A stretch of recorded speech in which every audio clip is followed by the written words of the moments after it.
Y la conquista más grande fue cuando, bueno, ya antes que se forme el MAM, saber que en toda la zona, se puede decir Mesopotamia o Santiago o norte de Santa Fe, ya tenían ligas agrarias.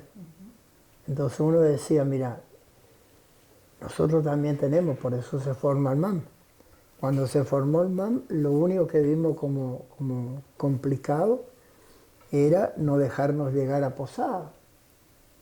Nosotros hacíamos paros acá en la zona de, qué sé yo, ponerle paro general mañana y se trancaba la provincia. ¿Y cómo se trancaba? Porque los paros no eran jodas. Los paros eran voltear, antes las rutas eran angostas y era voltear un árbol y trancar el camino. Entonces eso era para nosotros la conquista. Hacer Miguelitos, que ahí conocimos los Miguelitos, y había gente especializada en hacer, que proveía de eso.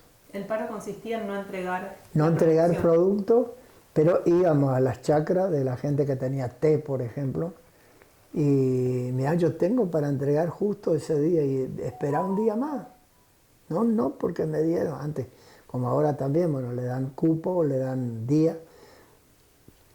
Entonces nosotros sabíamos, ese era un desafío que igual iba a cosechar. Entonces era tratar de que no coseche, y antes las máquinas eran tiradas por la gente. No eran máquinas que ahora vos vas montado encima. Entonces era poner varilla de hierro entre los brotos, y cuando llegaba era romper los dientes a la máquina.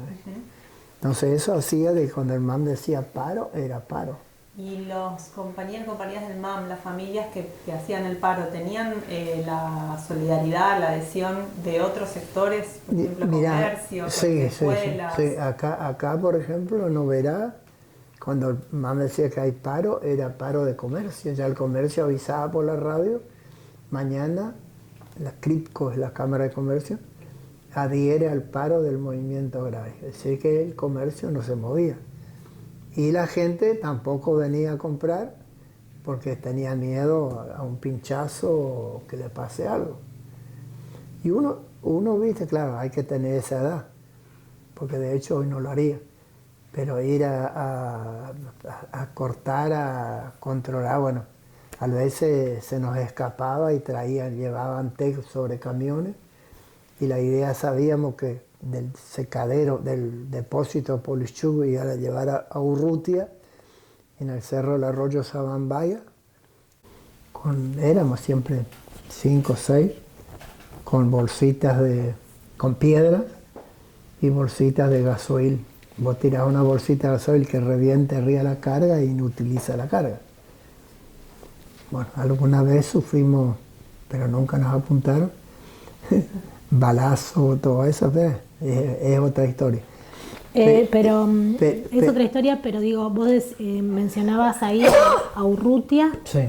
O sea, y a otro más mencionaste, perdón, a otra... Urrutia en la época era el pulpo mayor en Misiones, sí, económicamente, que estaba con el té y con la yerba. Ajá.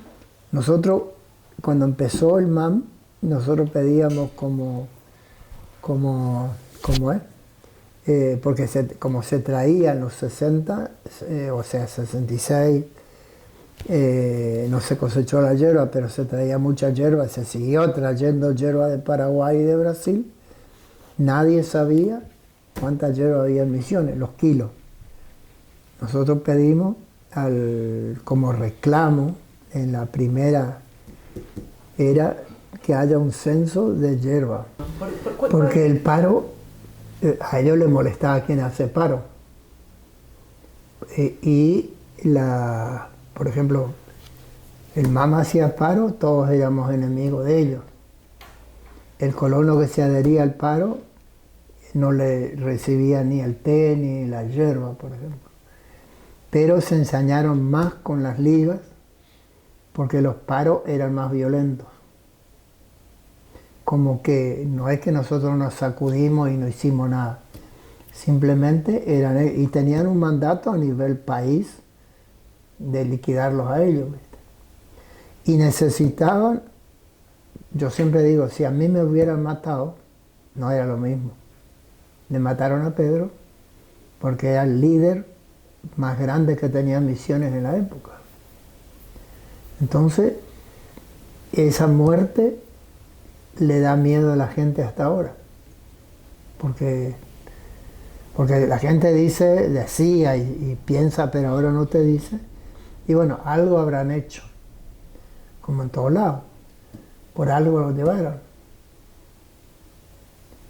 Y si persona más inofensiva que Pedro no hay.